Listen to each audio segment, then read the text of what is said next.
There's a lot of different alternatives. There's no one single plan, and you sense some hesitation there, and I'm kind of hesitant for the exact same reason the district is that as soon as you put a plan down on paper, people focus on that and not on the options. There's been a lot of discussion in the environmental community about a so-called flowway.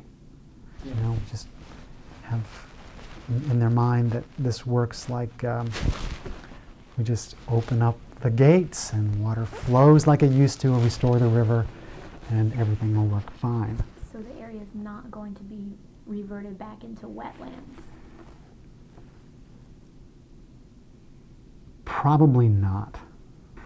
And I came about 3 years ago, and the very first question I got asked by Mary Barley and others was, what should we be asking for that would really make a difference in Everglades restoration?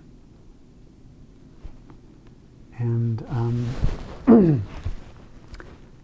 thought that was a darn good question. Because the answer to that is, well, really, how would you redo and revise the whole Everglades restoration plan? And that's not easy to do. This is what I'd recommend. And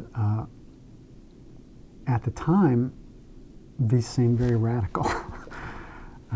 Was I'd said, look, what you have to do is somehow acquire at least 150,000 acres of land in the EAA.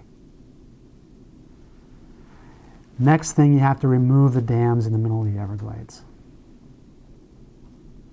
And then there's a few other things, and we put together these so-called Everglades Essentials.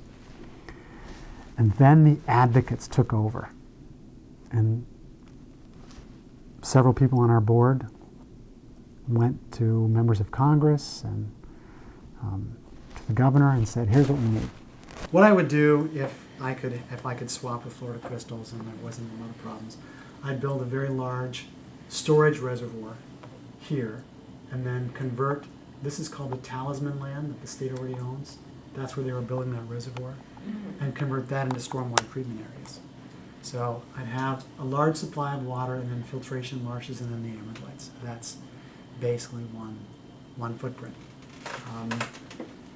Problem is that these people don't really want to sell right here. This is another example of, well, suppose this is, the blue land is Florida crystals.